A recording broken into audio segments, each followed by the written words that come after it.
Mon coup de cœur cette semaine, c'est Moon Knight 188. Alors ne vous fiez pas à la numérotation, je le rappelle, Marvel, pour jouer sur l'effet héritage de son relaunch Marvel Legacy, reprend les numérotations classiques. Donc c'est le 188e numéro de Moon Knight, jamais publié, mais c'est en fait un numéro 1 déguisé qui est du coup scénarisé par Max Bemis et dessiné par Jason Burrows. Alors de quoi ça parle? Toujours de Moon Knight, donc c'est un héros que si vous ne connaissez pas, je vais vous le préciser, je vais vous le présenter un petit peu, puisque c'est un héros qui a la particularité d'être schizophrène, donc qui souffre de ce handicap qui fait qu'il a plusieurs personnalités, et là il se retrouve un petit peu comme dans la série de Jeff Lemire qui avait écrit le perso précédemment, dans un hôpital psychiatrique, et il va discuter avec une psychologue qui est chargé de son cas. Donc, normalement, si vous êtes un fan de comics normalement constitué, vous vous dites, tiens, est-ce que ça ressemblerait pas un petit peu au Joker et à Harley Quinn, ou en tout cas Harleen Quinzel quand elle est encore psychologue et qu'elle est chargée de le traiter? Et oui, ça y ressemble, et c'est pour une bonne raison, c'est que Max Bemis a promis que, souvent on compare Batman à Moon Knight, au sens où Moon Knight est le Batman de chez Marvel, et donc lui veut créer le Joker de chez Marvel avec la mythologie de Moon Knight. Donc il le fait avec un twist qui est assez intéressant et plutôt bien distillé au sein de ce numéro.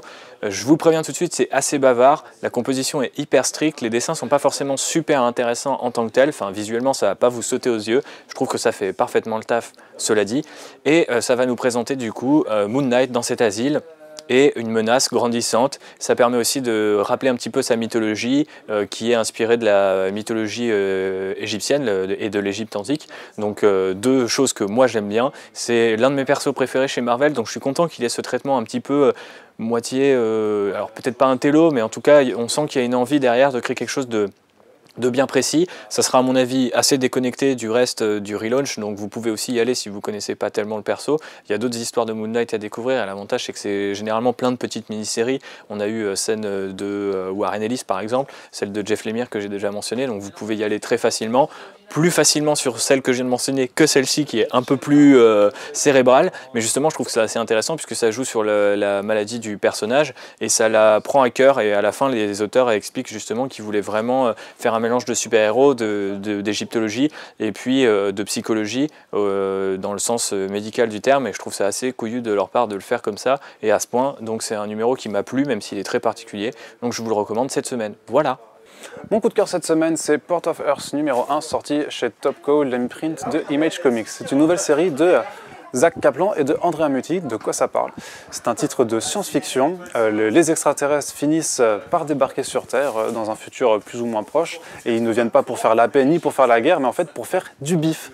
En effet, ils vont utiliser la planète Terre comme une sorte de poste en fait, au milieu d'une voie commerciale intergalactique, et donc ça amène tout un tas de problématiques qui tiennent plus de l'ordre un peu socio-économique et politique, ce qui est quelque chose de super bien vu dans ce titre de SF, où l'humanité doit en fait apprendre à gérer la vie ailleurs sur Terre comme une sorte de nouveau partenaire commercial. Alors forcément, il y a des bacs qui vont commencer à se créer avec justement des extraterrestres qui vont sortir des règles qui sont imposées par la planète et tout le système intergalactique, et une milice va devoir être créée pour pouvoir protéger et les humains et les extraterrestres lors des échanges qui se font. Et on va suivre donc dans une forme de reportage façon un peu enquête d'action, enquête d'actualité, où on suit en fait la milice dans son parcours, et du coup je vous en dis pas plus. Il y a un propos vraiment du coup qui est super intéressant à lire dans un titre de science-fiction, où c'est vraiment, donc c'est pas de l'action, t'as une forme de discours en fait juste sur la société, ça soulève pas mal de questions, un titre qui fait donc réfléchir autant que lire, donc moi j'aime bien la réflexion. Et en termes de graphisme, c'est aussi assez particulier, c'est une sorte de SF très grisâtre, très urbaine, du coup malgré les envolées un peu technologiques, ça reste assez, en fait, dans un contexte assez réaliste, je trouve. Et du coup, c'est à découvrir chez Image Comics. Je pense que c'est un titre assez prometteur que je vous invite donc à découvrir de ce pas.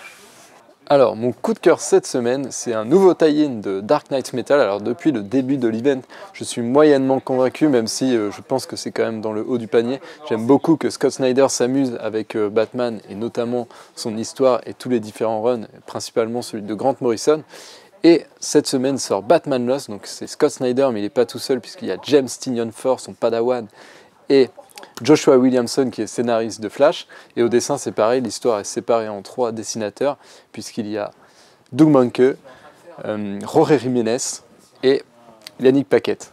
Et du coup, pour vous raconter un peu l'histoire, je ne vais pas trop rentrer dans les détails parce que vraiment ce serait spoiler un peu, mais en gros, conceptuellement, depuis le début de son run de Batman, en fait, Scott Snyder n'arrête pas de se réapproprier le personnage, encore plus depuis le début de Dark Knight Metal, et là, il y va à fond avec ce titre en fait qui rend hommage en fait à toute l'histoire de Batman, véritablement avec 3 histoires. Non, je vais pas rentrer trop dans les détails, j'essaye de pas vous spoiler, mais en gros, ce qui m'a complètement bluffé, c'est que Scott Snyder va à fond dans ce qu'il a fait depuis le début et il réécrit totalement le mythe de Batman. Il va un peu changer, enfin il change complètement en fait le pourquoi du comment, et ce qui fait que c'est genre un changement majeur dans l'histoire du personnage et pour le futur des publications. Si on n'aime pas trop Scott Snyder et ses Snyderies, on risque d'être froissé un petit peu, mais c'est vraiment un numéro pour moi qui est presque historique parce que franchement il redéfinit vraiment toute l'histoire de Batman. En restant la même, c'est un peu conceptuel, mais ça vaut vraiment le coup, faut vraiment pas le manquer, et ça me met plein de promesses pour l'avenir, et j'ai vraiment hâte de découvrir ce qu'il va faire pour la suite, même si je suis un peu triste pour Tom King, parce que ça le remet un peu sur le côté, le pauvre, qui est scénariste principal de Batman, mais qui est pas vraiment maître de son destin, visiblement.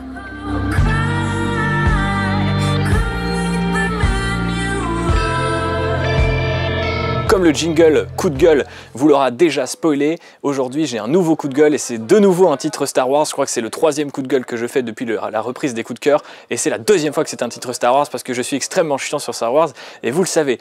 Star Wars 38, sorti cette semaine, retour ou plutôt arrivée de Kieron Gillen sur le titre Star Wars qui s'appelle Star Wars, donc c'est super compliqué, hein, et qui reprend le relais de Jason Aaron qui est parti s'occuper de Marvel Legacy et qui donc du coup lui a laissé la série principale. Je trouvais que c'était une bonne nouvelle parce que j'aime beaucoup Dr. Aphra, la série spin-off de Darth Vader que Kieron Gillen a aussi écrit, et plutôt très bien écrit d'ailleurs.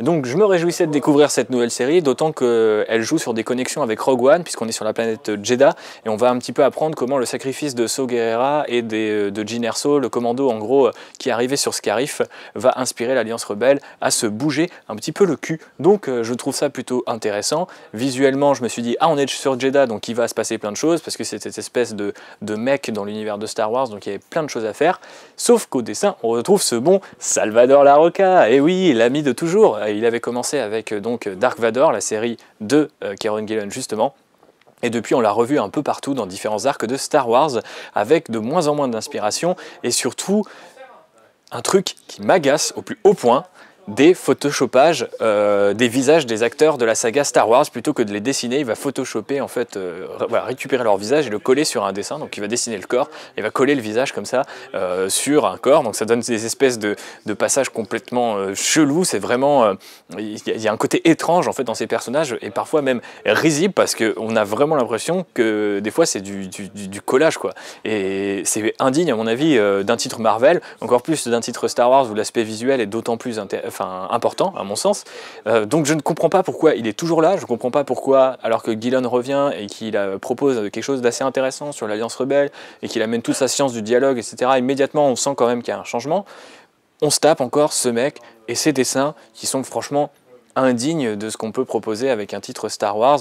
Donc encore une fois, c'est un avis très personnel, mais je crois que beaucoup de fans de Star Wars ont vraiment marre de Salvador Larroca. Marvel, si vous écoutez cette vidéo ou que vous la visionnez, hein, parce que c'est mieux de la regarder avec les yeux pour voir à quel point Larroca c'est pas beau, eh bien essayez peut-être d'y faire quelque chose, je vous en serai très reconnaissant. Voilà, merci, et puis peut-être à bientôt, je ne sais pas, peut-être que je vais arrêter des titres Star Wars à cause de vos bêtises, là, pour pas dire vos conneries. Voilà.